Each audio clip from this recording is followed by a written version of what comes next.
Hello friends, आप सब कैसे हैं। आज हम 2018 का कम्युनिटी हेल्थ नर्सिंग का कंप्लीट पेपर सॉल्यूशन देखने वाले हैं। तो ये हमारा वीडियो थोड़ा सा आज लंबा होने वाला है, तो आप इसमें लास्ट तक जुड़े रहें और कम्युनिटी हेल्थ नर्सिंग के 2018 के कंप्लीट पेपर सॉल्यूशन को सॉल्व करें, जो आपको आपके एग्ज़ाम में बहुत ही हेल्प करने वाले हैं। तो चलो आज का हमारा क्वेश्चन हम स्टार्ट करते हैं, जिसमें है define community health nursing. Community health nursing है क्या? Community health nursing is the synthesis of both public health science and nursing practices theoretically responds to our prevailing idea of social justice and method of distributing health care resources as chosen by the community।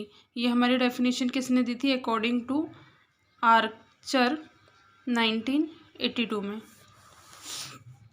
फिर हमारी next definition है community health nursing is the learn practice with ultimate goal of contributing as individual and collaboration with other to the promotion of patient optimum functioning through teaching and delivering care।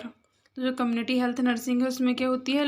Learn practice. हम उसमें क्या करते हैं? Apply करते हैं promotion करने के लिए, हेल्थ को प्रमोट करने के लिए, डिसीज़ को क्योर करने के लिए और प्रिवेंट करने के लिए। इसमें क्या किया जाता है?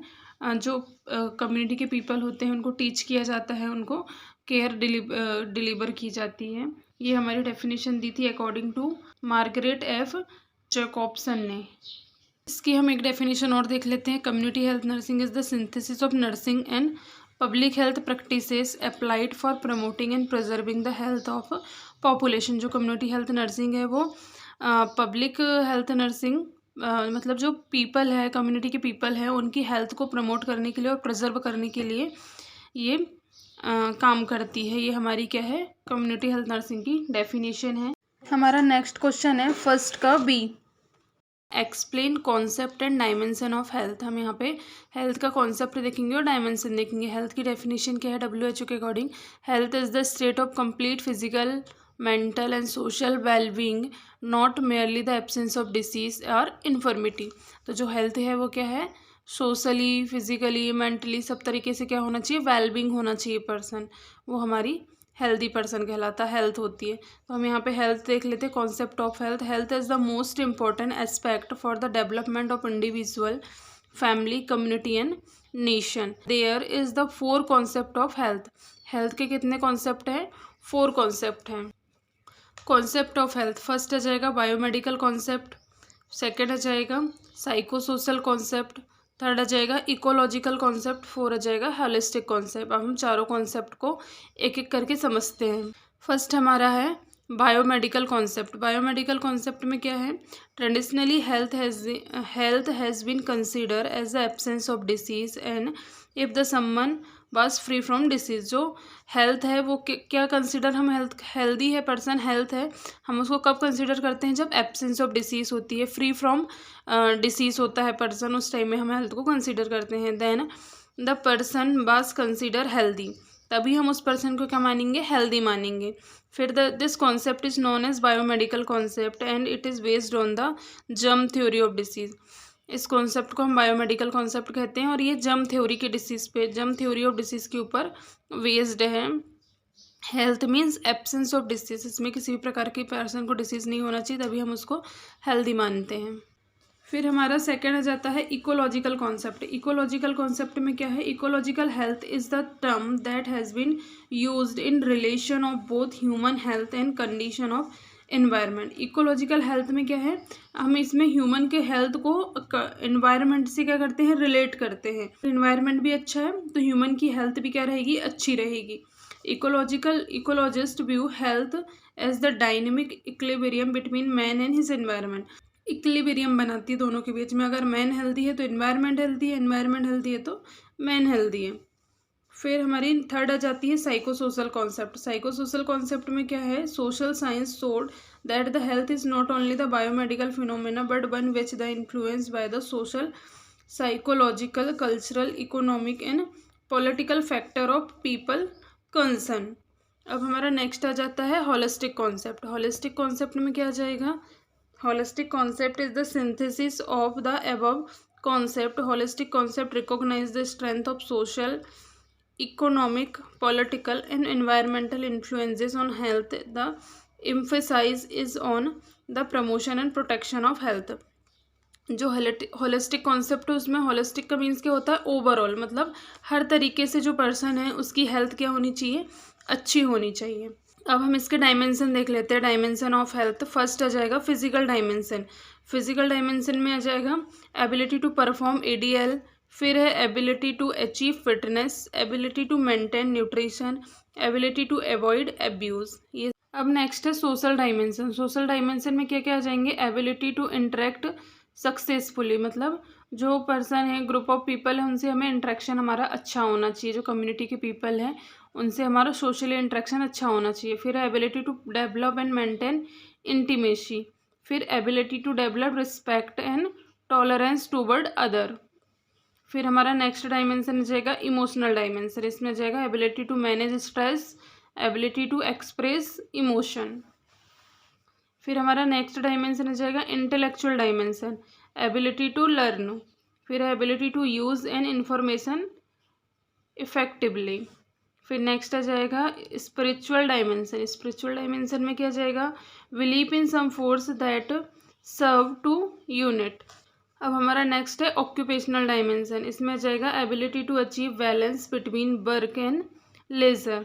नेक्स्ट आ जाएगा एनवायरमेंटल डायमेंशन. एनवायरमेंटल डायमेंशन में क्या होता है, ability to promote health measure that improve standard of living, quality of life. ये सब हमारे क्या हो गए, हेल्थ के डायमेंशंस हो गए. हमने यहाँ पे हेल्थ के कॉन्सेप्ट और डायमेंशन दोनों को यहाँ पे देख लिए हैं. हमारा नेक्स्ट क्वेश्चन है फर्स्ट का C, write the principle of community health nursing. हम कम्युनिटी हेल्थ नर्सिंग के यहाँ पे प्रिंसिपल देखने वाले हैं. हमारा फर्स्ट आ जाएगा promote, protect and preserve health, prevent disease and injury. First principle क्या है, हमें हेल्थ को प्रोटेक्ट करना है, प्रमोट करना है, प्रिजर्व करना है और हमें इंजरी से पीपल को बचाना है, डिसीज से हमें पीपल को क्या करना, बचाना. ही हमारा फर्स्ट प्रिंसिपल हुआ. हमारा सेकंड प्रिंसिपल क्या है, promote, protect, preserve the environment and contribute to health. हमें यहाँ पे क्या करना है, इन्वायरमेंट को हमें प्रमोट, प्रोटेक्ट और प्रिजर्व करके रखना जिससे हमारी हेल्थ अच्छी रहेगी. नेक्स्ट आ जाएगा advocate for health public policy. फिर नेक्स्ट आ जाएगा comprehensive and multiple health promotion. फिर नेक्स्ट आ जाएगा respect the diversity of client and care givers.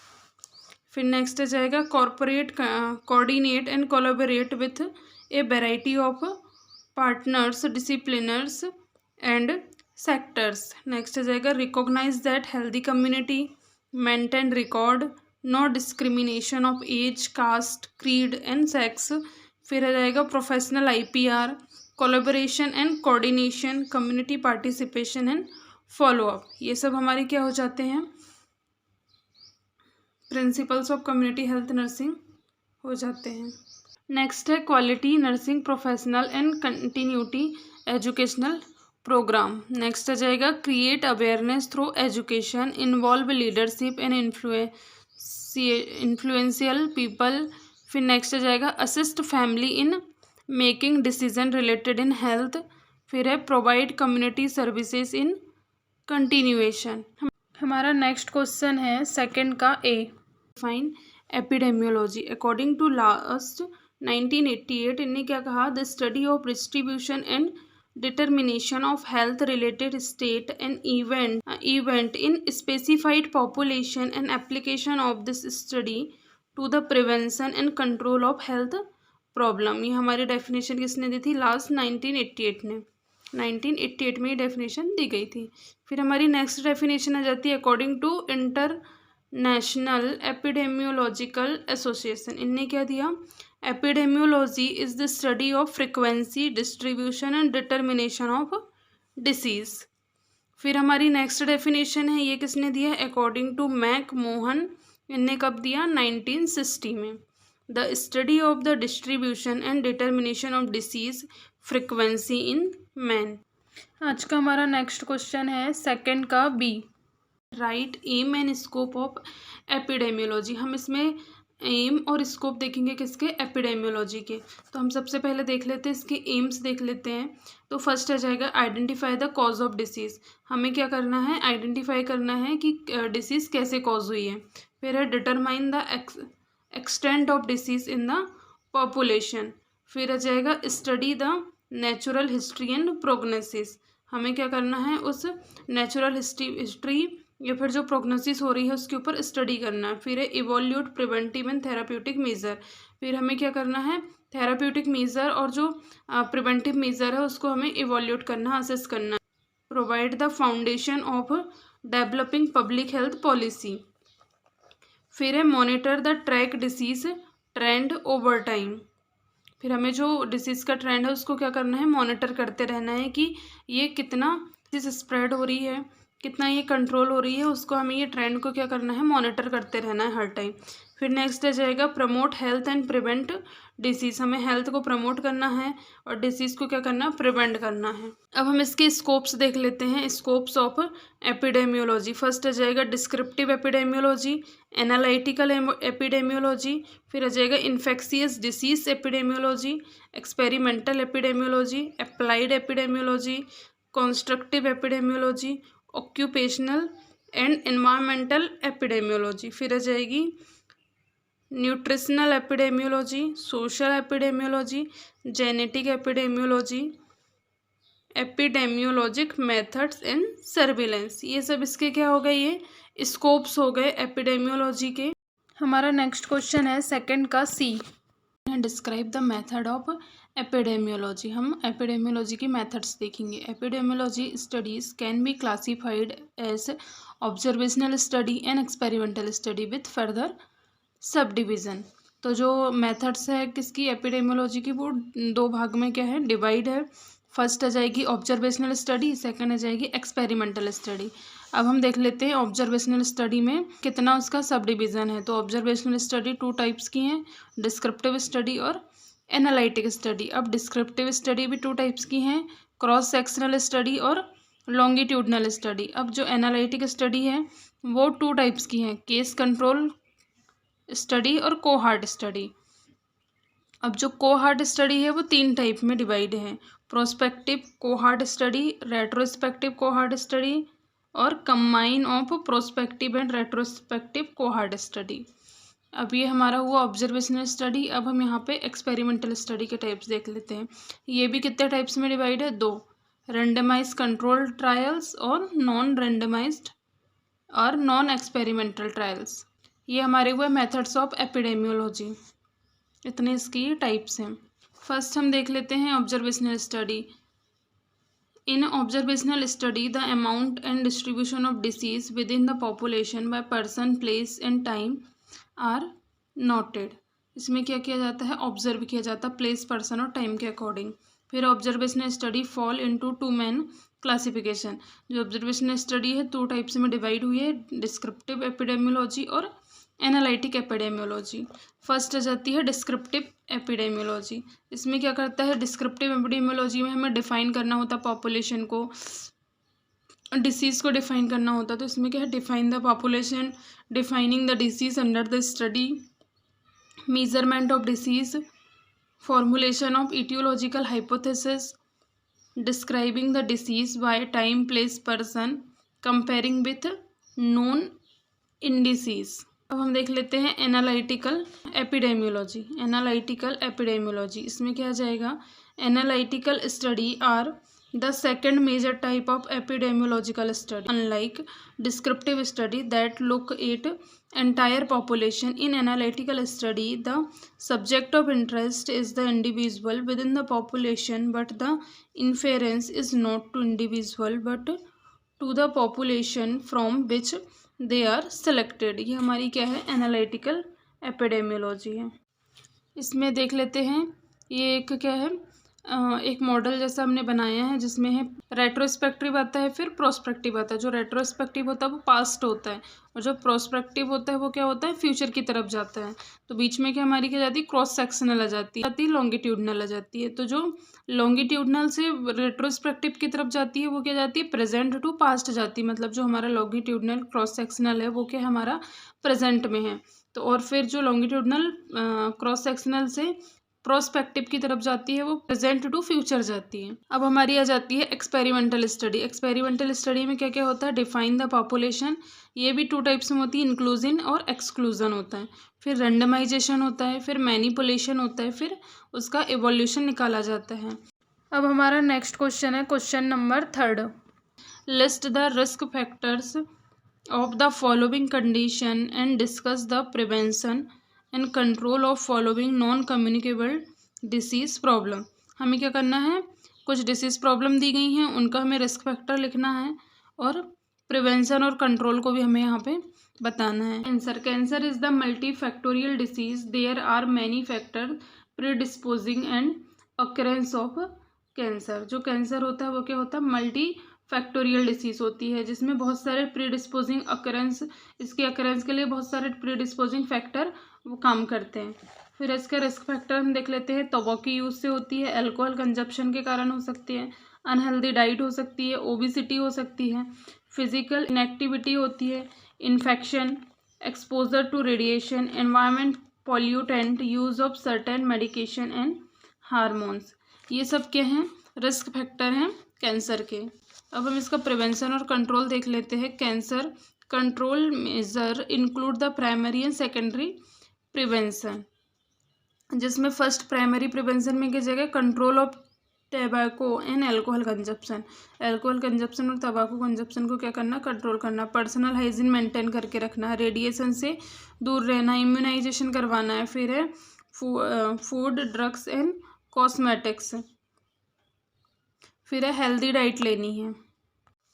फिर हेल्दी वेट को मेंटेन करके रखना है, एक्सरसाइज करना है regular, protect from sun, sun के प्रोटेक्ट रहना है सन से। फिर है avoid exposure to carcinogen, carcinogen के एक्सपोजर से हमें दूर रहना है। फिर हम इसका सेकेंडरी प्रिवेंशन देख लेते हैं। सेकेंडरी प्रिवेंशन में पेप स्मेयर करवाना है, HPV टेस्टिंग करवानी है, मेमोग्राफी करवानी है। मेमोग्राफी किसके लिए होती है, ब्रेस्ट कैंसर को असेस करने के लिए। फिर कोलोनोस्कोपी करवानी है। फिर PSA टेस्टिंग करवानी है। फिर है लो डोज CT स्कैन करवाना। हम कैंसर के कंट्रोल देख लेते कैंसर का कंट्रोल कैसे कर सकते हैं। फर्स्ट है अर्ली डिटेक्शन और डायग्नोसिस होनी चाहिए। फिर है इफेक्टिव ट्रीटमेंट होना चाहिए। फिर है पैलिएटिव केयर। फिर है सुपरवाइजरशिप एंड फॉलोअप। हमारा नेक्स्ट क्वेश्चन है क्वेश्चन नंबर 3 का B, accident. WHO advisor group 1956 define accident as an premeditated event resulting in recognisable damage. ये क्या है, एक्सीडेंट है। फिर टाइप्स ऑफ एक्सीडेंट देख लेते हैं हम। रोड ट्रैफिक एक्सीडेंट होता है, डोमेस्टिक एक्सीडेंट होते हैं, इंडस्ट्रियल एक्सीडेंट होते हैं, अदर एक्सीडेंट में आ जाते हैं ट्रेन एक्सीडेंट, सुसाइडल या फिर वायलेंस, ये अदर एक्सीडेंट में आ जाते हैं। अब हम इसके रिस्क फैक्टर देख लेते हैं। रोड ट्रैफिक एक्सीडेंट के रिस्क फैक्टर क्या क्या होंगे, एक्सेसिव स्पीड, बहुत ज़्यादा स्पीड से अगर बाइक चला रहे हैं तो उसमें भी रोड ट्रैफिक एक्सीडेंट होने के चांसेस रहते हैं। डिफेक्टिव रोड, अगर रोड डिफेक्टिव है उसके कारण भी हो सकते हैं। Poor street light, lighting proper नहीं है तो उसके कारण भी एक्सीडेंट होने के चांसेस रहते हैं। डिफेक्टिव व्हीकल्स, अगर व्हीकल में कोई डिफेक्ट है उसके कारण भी रोड ट्रैफिक एक्सीडेंट होने के चांसेस रहते हैं। फिर डिफेक्टिव ऑफ रोड साइन। फिर है फटीक, एल्कोहलिज्म के कारण भी बहुत सारे रोड ट्रैफिक एक्सीडेंट होने के चांसेस रहते हैं। फिर है usual behaviour of man and animals. फिर हम देख लेते हैं domestic accident. Keep the poisonous substance with in the reach of the children. जो पॉइजनस सब्सटेंस है वो क्या करना है, चिल्ड्रन की पहुंच से दूर रखना चाहिए, क्योंकि जो पॉइजनस सब्सटेंस है उसके कारण भी बहुत सारे डोमेस्टिक एक्सीडेंट होते हैं। Not labelling them properly. Next आ जाएगा constructing the platform to the bell. फिर है lighting the strobe on the floor, defective floor. फिर है बेड लाइटिंग। अब हम इसका कंट्रोल और प्रिवेंशन देख लेते हैं, क्या क्या कंट्रोल और प्रिवेंशन करना चाहिए। Risk identification and assessment. फिर है प्रिवेंटिव मेजर्स यूज़ करना चाहिए। फिर है ट्रेनिंग और एजुकेशन देना चाहिए। फिर है सेफ प्रैक्टिसेस एंड बिहेवियर करना चाहिए। बिहेवियर यूज़ करना चाहिए। फिर आ जाएगा मॉनिटरिंग एंड इम्प्रूवमेंट। फिर है इमरजेंसी प्रिपेयर्डनेस। हमारा नेक्स्ट क्वेश्चन है क्वेश्चन नंबर 3 का C, mental health problem. Mental illness refers the collectively to the all diagnosable mental disorder or health condition that are characterized by alteration in thinking, mood and behavior associated with distress and impair functioning। जो mental health problem उसमें क्या होता है, जो mental हमारा health होता है वो डिस्ट्रेस में चला जाता है, उसकी फंक्शनिंग क्या हो जाती है, डिस्टर्ब हो जाती है। अब हम इसके रिस्क फैक्टर देख लेते हैं। बायोलॉजिकल फैक्टर में आ जाएगा जेनेटिक, अगर फैमिली में किसी को है तो उसको भी होने के चांसेस हैं। फिर है केमिकल इम्बैलेंस के कारण भी मेंटल इलनेसेस होती हैं। फिर नेक्स्ट है क्रॉनिक मेडिकल कंडीशन। फिर है सब्सटेंस एब्यूज़। फिर है साइकोलॉजिकल फैक्टर। साइकोलॉजिकल फैक्टर क्या क्या होते हैं, लो सेल्फ एस्टीम या फिर लो वर्थ, सेल्फ वर्थ। फिर आ जाएगा पुअर कोपिंग स्किल होती है, पर्सनालिटी ट्राइट। फिर है history of trauma and abuse, ये सब के कारण भी मेंटल हेल्थ प्रॉब्लम हो सकती है। फिर है एनवायरमेंटल एंड सोशल फैक्टर।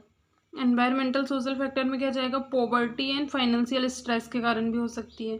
फिर है अनस्टेबल फैमिली एनवायरनमेंट, नेगलेक्ट और डोमेस्टिक वायलेंस के कारण।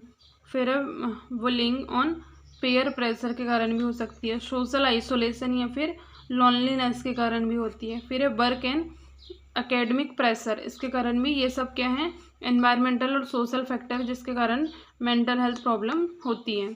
फिर नेक्स्ट आ जाएगा लाइफ इवेंट। लाइफ इवेंट भी बहुत सारे होते हैं जिसके कारण भी मेंटल इलनेस होती है। फर्स्ट आ जाएगा loss of a loved one, किसी लव्ड वन की लॉस हो जाने से भी मेंटल इलनेसेस होती है। फिर डाइवोर्स और रिलेशनशिप ब्रेक डाउन के कारण भी मेंटल इलनेस होती है। फिर है जॉब लॉस या फिर रिटायरमेंट के कारण होती है। फिर है मेजर लाइफ ट्रांजिशन। फिर हम इसका कंट्रोल और प्रिवेंशन देख लेते हैं, क्या क्या कंट्रोल करना चाहिए और क्या क्या प्रिवेंशन हमें यहाँ पे यूज़ करना चाहिए। फर्स्ट आ जाएगा individual level strategies. Individual level strategies में आ जाएगा हेल्दी लाइफ स्टाइल चॉइसेस होनी चाहिए, स्ट्रेस मैनेजमेंट टेक्निक्स यूज़ करना चाहिए, बिल्डिंग रेसिलेंस यूज़ होना चाहिए। फिर है सीकिंग हेल्प अर्ली। फिर नेक्स्ट आ जाएगा family and community level strategies होनी चाहिए जिसमें स्ट्रॉन्ग सपोर्ट सिस्टम होना चाहिए, एजुकेशन एंड अवेयरनेस होनी चाहिए, सेफ एंड स्टेबल एनवायरनमेंट होना चाहिए। फिर नेक्स्ट आ जाएगा systematic and government level strategy होना चाहिए। इसमें क्या क्या होना चाहिए, assess the mental health services, policy and legislation, early intervention programme. हमारा नेक्स्ट क्वेश्चन है 4th का A, define population explosion. Population explosion मतलब क्या होता है, एकदम से जनसंख्या क्या क्या हो जाना, बहुत ज़्यादा बढ़ जाना, ये क्या है, पॉपुलेशन एक्सप्लोजन है, मतलब जनसंख्या विस्फोट। अगर हम हिंदी में देखेंगे तो इसको क्या बोलेंगे, जनसंख्या विस्फोट। तो इसमें क्या जाएगा, a pyramiding of number of biological population, जो बायोलॉजिकल पॉपुलेशन है उसका एकदम से क्या होना जाए, बढ़ जाना, ये क्या है, पॉपुलेशन एक्सप्लोजन है। इस ये एक डेफिनेशन किसने दिया, अकॉर्डिंग टू मरियम बेडस्टर डिक्शनरी के अकॉर्डिंग। फिर नेक्स्ट आ जाएगा a rapid increase in the size of population caused by the factor a sudden decline in infant motility and increase the life expectancy. इनने क्या बताया है कि रैपिड इंक्रीज मतलब बहुत अधिक क्या हो जाना, जनसंख्या का बढ़ जाना, और जो इन्फेंट की मोटिलिटी है, मोटिलिटी रेट कम हो जाना, और उनकी जो लाइफ एक्सपेक्टेंसी रेट है वो बढ़ जाना, जिसके कारण क्या होता है, पॉपुलेशन एक्सप्लोजन होता है। ये डेफिनेशन किसने दी है, अकॉर्डिंग टू कॉलिंस डिक्शनरी के अकॉर्डिंग ये डेफिनेशन दी गई है। हमारा नेक्स्ट क्वेश्चन है 4th का B, analyst population explosion impact of social economy and development of individual society and country. तो हमें जो पॉपुलेशन एक्सप्लोजन है उसका इम्पैक्ट बताना है कि सोशियोलॉजी, इकोनॉमी और इंडिविजुअल के ऊपर क्या क्या इफ़ेक्ट पड़ रहा है, हमको ये बताना है। इसमें आ जाएगा the impact of population explosion toward the individual society and country are. First आ जाएगा सोशल इम्पैक्ट पड़ता है, बायोलॉजिकल कॉन्सिक्वेंसेस, इकोनॉमिकल कॉन्सिक्वेंसेस और हेल्थ कॉन्सिक्वेंसेस, ये इफेक्ट पड़ता है इन सब चीज़ों पे। फिर हम देख लेते हैं impact of population explosion on health, on social condition, on economic condition. सबसे पहले हम देख लेते हैं ऑन हेल्थ में, क्या होता है। ये 2 टाइप्स में डिवाइड किया गया है इसको। हेल्थ प्रॉब्लम्स होती हैं और need of more health service की बहुत ज़्यादा ज़रूरत होती है। अगर पॉपुलेशन बहुत ज़्यादा बढ़ जाएगी तो हमारी हेल्थ पे इफ़ेक्ट करेगी, जिससे हेल्थ प्रॉब्लम डेवलप होगी और बहुत ज़्यादा हेल्थ सर्विसेज की हमें ज़रूरत पड़ेगी। ग्लोबल वार्मिंग के कारण भी हेल्थ इश्यूज आते हैं, वाटरबॉर्न डिसीज़ के कारण भी हेल्थ इश्यूज आते हैं, ये सब क्या फ्लूड्स के कारण वाटरबॉर्न डिसीज़ आती हैं। फिर ये डिफॉरेस्टेशन के कारण ग्लोबल वार्मिंग होगा और फ्लड्स आएंगे, फिर वाटरबॉर्न डिसीज़ होगी और ये सब किसको इफेक्ट करेगी, हेल्थ प्रॉब्लम को इफेक्ट करेगी। फिर डिफॉरेस्टेशन से क्या होगा, मोर पॉपुलेशन बढ़ेगा। फिर उसके बाद में मोर नीड टू हैव ब्रेड एयरनर्स। फिर हम इधर देख लेते हैं on social condition. Social condition में क्या होगा, वैगरी स्मगलिंग, ब्रैगरी होगा, स्मगलिंग होगा, ट्रैफिकिंग होगी, डेलिक्वेंट बिहेवियर होगा। ऑन इकोनॉमिक कंडीशन में क्या आ जाएगा, अनएम्प्लॉयमेंट बढ़ेगा, पॉवर्टी बढ़ेगी, स्टारवेशन होगा, भुखमरी आएगी। फिर ये तीनों किसको इफेक्ट करेगा, इंक्रीज मॉर्बिडिटी एंड मोर्टिलिटी को ये बढ़ाएगा। फिर ये किसको बढ़ेगा, no need to have bread earners. फिर ये कहाँ जाएगा, मोर पॉपुलेशन में, डिफॉरेस्टेशन में, फ्लूइड्स में, वाटरबॉर्न डिसीज, ग्लोबल वार्मिंग, ये सब जाके किसको करेगा, हेल्थ प्रॉब्लम को अफेक्ट करेगा। तो मतलब ओवरऑल हमारी सबसे ज़्यादा यहाँ पे क्या होगा, हेल्थ प्रॉब्लम क्रिएट होने वाली है। सबसे पहले हम देख लेते हैं सोशल कॉन्सिक्वेंसेस में क्या जाएगा, favour job opportunity, इनएडिक्वेट schooling facility अच्छी नहीं होगी, जॉब अपॉर्चुनिटी ठीक से नहीं मिलेगी। फिर है a high percentage of literacy rate भी क्या हो जाएगी, कम हो जाएगी। फिर आ जाएगा इनएडिक्वेट एंड सब स्टैंडर्ड हाउसिंग, जो स्टैंडर्ड ऑफ हाउसिंग है वो मेंटेन नहीं हो पाएगा, अर्बन डिटोरिएशन हो जाएगा। फिर ओवर क्राउडिंग हो जाएगी। फिर है increase deterioration in law and order situation. अब हम इसमें देख लेते हैं, इंक्रीज पॉपुलेशन होगा तो क्या करेगा, डिक्रीज परचेसिंग पावर बढ़ेगी। फिर स्टारवेशन होगा। फिर उसके बाद में to fill need of hunger, जो स्टारवेशन मतलब भूखमरी हो जाएगी। फिर नीड को क्या करेंगे, भूख वाली नीड को यहाँ पे फुलफिल करेंगे। फिर सोशल क्राइम बढ़ जाएंगे। फिर ये सोशल क्राइम से क्या, प्रोस्टिट्यूशन बढ़ेगा। फिर ट्रैफिकिंग होगी। तो जो सोशल क्राइम है उससे भी क्या, बैगिंग बढ़ेगा, स्टीलिंग बढ़ेगा, ब्रेकिंग ऑफ लॉ पॉलिसीज़ होगी। फिर ये लॉ पॉलिसीज़ क्या, वायलेंस का कारण बनेगी। फिर सोशल क्राइम से और क्या, डेलिक्वेंट बिहेवियर होगा और सोशल क्राइम से क्या, मर्डर्स बढ़ेंगे। फिर हम देख लेते हैं बायोलॉजिकल कॉन्सिक्वेंसेस। बायोलॉजिकल कॉन्सिक्वेंसेस में क्या जाता है, ये young population is dependent population, the dependency burden is very high in India. फिर है there is the great pressure of paediatric care. फिर नेक्स्ट आ जाएगा, a large outlay is needed for supporting the younger population is term providing social and welfare services like education, health and other facilities. फिर हमारा आ जाता है economic consequences. Economic consequences में क्या क्या आ जाएगा, फर्स्ट आ जाएगा पॉवर्टी भी बढ़ेगी। अगर पॉपुलेशन बहुत ज़्यादा हो जाएगी तो यहाँ पे पॉवर्टी रेट भी क्या हो जाएगी, बढ़ जाएगी। इलिटरेसी बढ़ेगी, इनएम्प्लॉयमेंट बढ़ेगा, स्टारवेशन भुखमरी बढ़ेगी। फिर लो स्टैंडर्ड ऑफ लिविंग का स्टैंडर्ड कम हो जाएगा। फिर शॉर्टेज ऑफ फूड की कमी हो जाएगी। फिर है housing and low and other situation, housing problems आएगी। फिर हम देख लेते हैं हेल्थ कॉन्सिक्वेंसेस। हेल्थ कॉन्सिक्वेंसेस में क्या आ जाएगा, higher infant and child death, जो चाइल्ड और इन्फेंट की डेथ है वो बढ़ जाएगी। फिर है higher maternal death and sickness, जो मैटरनल की डेथ है वो बढ़ जाएगी और उनकी सिकनेस भी बढ़ जाएगी। फिर है लो एक्सपेक्टेशन ऑफ लाइफ, जो एक्सपेक्टेशन ऑफ लाइफ है वो क्या हो जाएगी, कम हो जाएगी, मतलब डेथ रेट बढ़ जाएगी। फिर है लोअर लेवल ऑफ न्यूट्रिशन का लेवल बहुत कम हो जाएगा, हमें अच्छी क्वालिटी का फूड खाने में नहीं मिलेगा और बहुत कमी हो जाएगी फूड की। फिर आ जाएगा environmental hazard, population of water, food, soil and air. बहुत सारे एनवायरमेंटल हजार्ड्स आ जाएंगे, जैसे पॉल्यूशन हो जाएगा वाटर में, फूड में, सॉइल में, एयर में।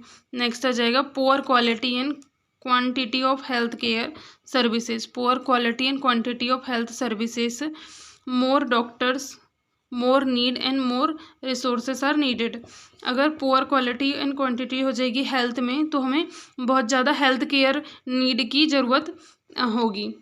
अब हमारा नेक्स्ट क्वेश्चन है 4th का C, explain role of nurse in prevention of population explosion. Population explosion में क्या क्या रोल प्ले करेगी नर्स, ये हम आज देखने वाले। फर्स्ट है health educator.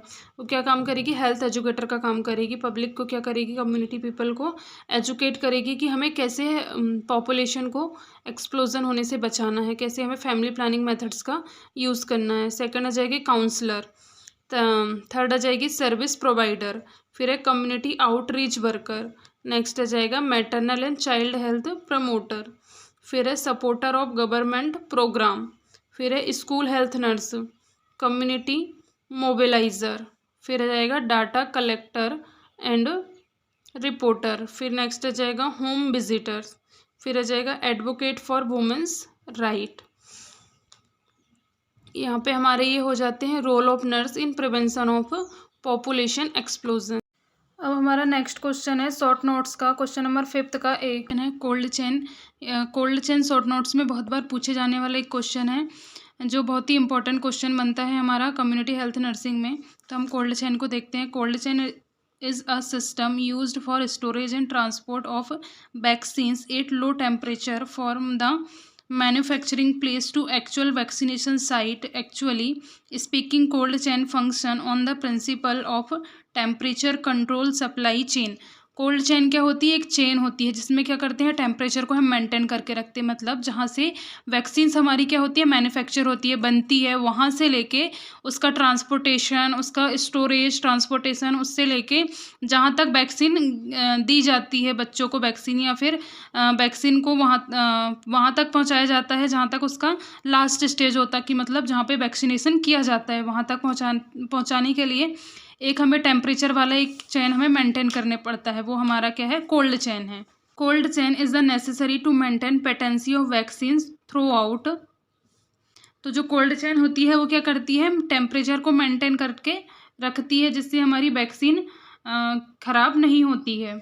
And avoid vaccine failure. हम सेकंड देखते हैं। WHO रिकमेंडेड -15 टू -25 मतलब जो हमारा WHO ने बताया है उसमें क्या है, हम वैक्सीन को कैसे रखेंगे, कितने टेम्परेचर पर रखेंगे? -15 से -25 तक हम वैक्सीन को क्या करेंगे?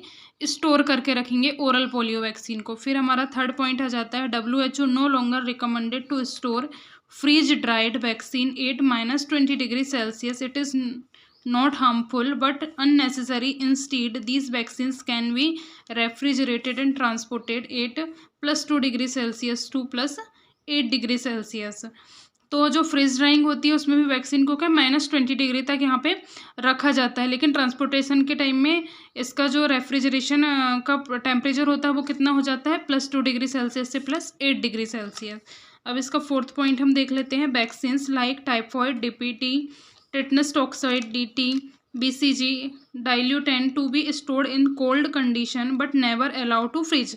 जो वैक्सीन्स होती हैं जैसे typhoid, DPT, tetanus toxoids, DT, diphtheria, tetanus, BCG, bacillus Calmette Guerin, और इसके जो डाइल्यूटेंट होते हैं, जो इनको मिक्स करने वाले जो डाइल्यूटेंट होते हैं, उन सबको क्या करते हैं, हम फ्रीजर में नहीं रखते हैं, इसको हम क्या रखते हैं? कोल्ड कंडीशन में रखते हैं।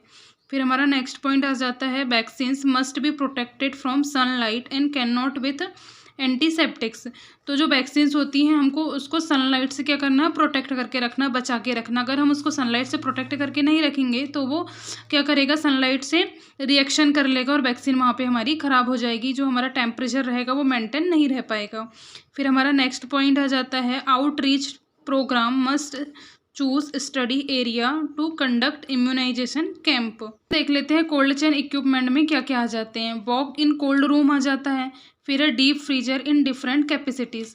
जो डीप फ्रीज़र है उसमें डिफरेंट कैपेसिटीज़ होनी चाहिए, जो वैक्सीन को उसकी कंडीशन के अकॉर्डिंग क्या कर स्टोरेज करने में हेल्प कर सके। 300, 240 या फिर 140 लीटर की इनकी कैपेसिटी होना चाहिए। थर्ड पॉइंट इसका क्या आ जाएगा? कोल्ड बॉक्सेस होना चाहिए, जिससे क्या कर सकते हैं हम वैक्सीन को वहाँ पे स्टोर कर सकते हैं। वैक्सीन कैरियर होना चाहिए। वैक्सीन कैरियर क्या करेगा? ट्रांसपोर्टेशन में हेल्प करेगा। फिर डे कैरियर होना चाहिए। आइस पैक्स होना चाहिए। आइस पैक्स क्या करेंगे?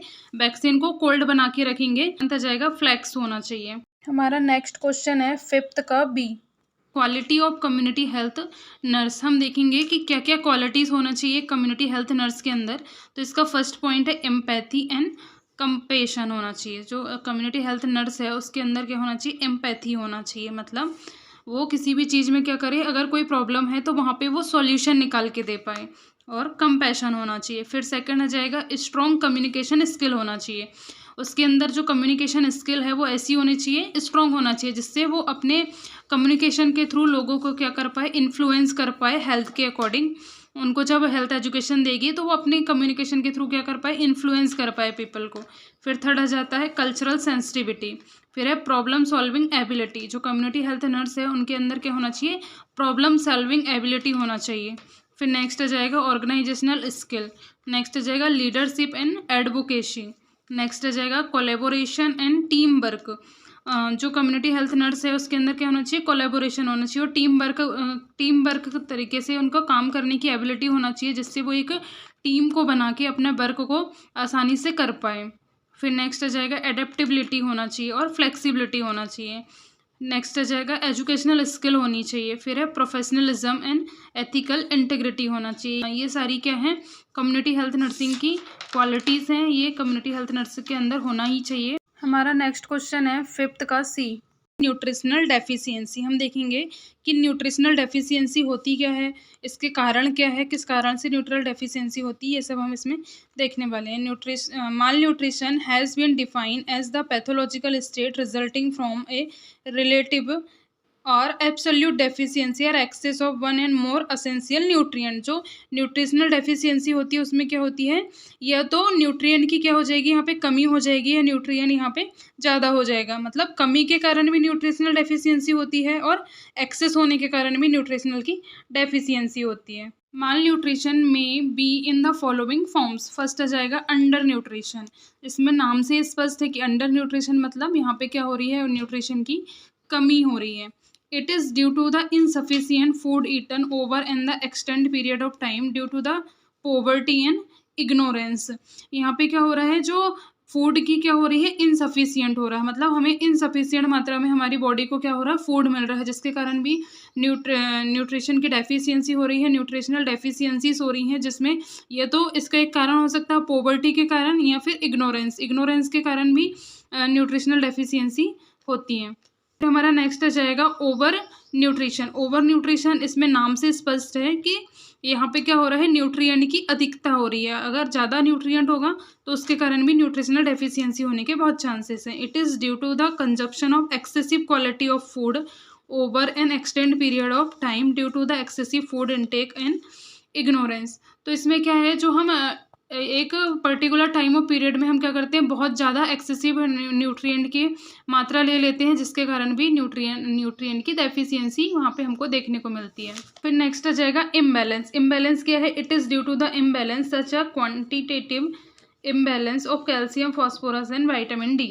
तो इम्बैलेंस में क्या होता है कि यहाँ पे हम क्या करते हैं, जो न्यूट्रिएंट हम ले रहे हैं वो हम प्रॉपर बैलेंस में हम नहीं लेते हैं, तो ये उसके कारण भी इम्बैलेंस तरीके से भी क्या हो जाता है, न्यूट्रिएंट की हमारी बॉडी में कमी हो जाती है। हम कई बार एक ही टाइप के फूड को बहुत लंबे टाइम तक खाते हैं, तो उसके कारण भी हमें न्यूट्रिएंट की कमी यहाँ पे देखने को मिलती है।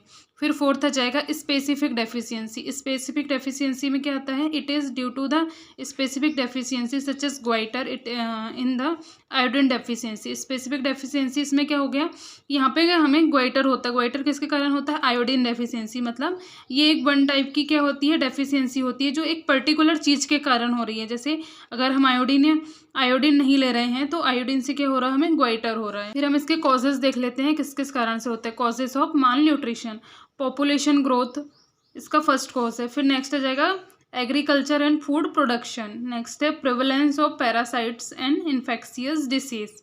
नेक्स्ट है religious and cultural food fats. फिर नेक्स्ट आ जाएगा जनरल लिटरेसी एंड इग्नोरेंस। फिर नेक्स्ट आ जाएगा इकोनॉमिक बैरियर। ये यहाँ पे क्या हो गए, माल न्यूट्रिशन के कॉजेस हो गए।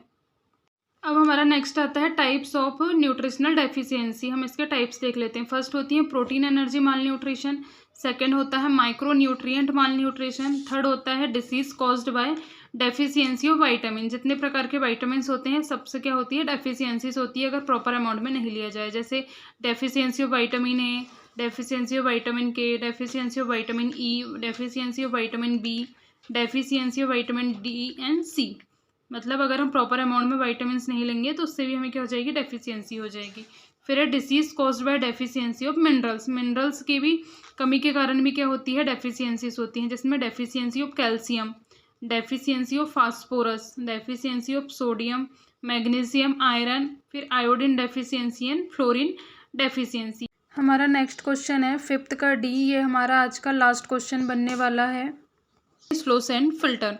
The concept of using slow sand filter was preventing microbes was in the practice even before 100 year. One of the example in the history are cholera rate reduction in Germany 1890. तो जो concept है slow sand filter का वो क्या है, previous time में 100 years ago पहले हम ये स्लो सैंड फिल्टर तब से यूज़ हो रहा है। जिसमें क्या होता है, एक बार क्या हुआ था हिस्ट्री में ये बताया गया है कि जो कोलेरा है वो जर्मनी में 1980 के टाइम में बहुत ज़्यादा हो गया था। उस टाइम से ये क्या कर रहे हैं, स्लो सैंड फिल्टर का यूज़ कर रहे हैं। और ये एक बहुत अच्छी एक टेक्निक्स है वाटर को प्यूरिफाई करने के लिए। सुपरनेटेंट रॉ वाटर होता है। फिर सेकंड आ जाता है ए बेड ऑफ ग्रेडेड सैंड होती है। फिर नेक्स्ट आ जाएगा एन अंडर ड्रेनेज सिस्टम होता है। फिर फोर्थ होता है system of filter control walls. अरे यार फिर आ गया। फिर फोर्थ होता है system of filter control valves. फिर हम देख लेते हैं देयर आर द 4 पार्ट्स। इसके 4 पार्ट्स होते हैं, जिसमें क्या होता है, सुपरनेटेंट रॉ वाटर होता है, फिर सैंड बेड होता है, फिर वाइटल लेयर होती है, फिर अंडर ड्रेनेज सिस्टम होता है, फिर फिल्टर बॉक्स होता है। जैसे इस डायग्राम में बताया गया है, इसमें जो फर्स्ट होती है इनलेट होता है, यहाँ से हमारा वाटर आता है, ये हमारी चारों लेयर होती हैं। फिर यहाँ से आउटलेट होके हमारा प्योर पानी हमें मिल जाता है। तो यहाँ पे क्या होती है, पेपल्स और ग्रेन्यूल्स यहाँ पे ये भरे होते हैं, नीचे ये वाटर होता है। तो इसमें हमें कितनी कितनी की लेयर लेते हैं, पहले 1 से 1.5 मीटर की हम क्या करते हैं, सैंड रखते हैं। फिर यहाँ पे 0.2 to 0.3 मीटर की हम क्या रखते हैं, सैंड बेड रखते हैं। फिर उसके ऊपर हमारी क्या होती है, वाइटल लेयर होती है। इस प्रकार से ये डायग्राम यहाँ पे बनाया है स्लो सैंड फिल्टर का। तो हम इसके एडवांटेजेस देख लेते हैं, क्या क्या एडवांटेजेस होते हैं स्लो सैंड फिल्टर के। फिर है easy to set up and operate. इसका ऑपरेट करना और सेटअप करना बहुत ही ईजी होता है। फिर सेकेंड है cheaper to construct than the other method. बाकी प्यूरिफिकेशन ऑफ वाटर की मेथड से ये सबसे अच्छी मेथड है और बहुत ही इजी मेथड है बाकी मेथड की तुलना में। और इसमें क्या होता है, कॉस्ट भी कम लगता है। Quality of filtered water is high in all aspect like physical, chemical and biological. इसमें जो वाटर का प्यूरिफिकेशन होता है वो सब सारे एस्पेक्ट से क्या होता है, अच्छा होता है, मतलब प्यूरिफिकेशन अच्छा होता है पानी का। यहाँ पे हमारा 2018 का कंप्लीट पेपर सॉल्यूशन फिनिश होता है। अगर आपको इस वीडियो से रिलेटेड किसी भी प्रकार का कोई भी डाउट हो तो आप कमेंट्स बॉक्स में कमेंट्स कर सकते हैं। Thank you for watching this video. अपने दोस्तों के साथ भी इसको शेयर करना बिल्कुल ना भूलें।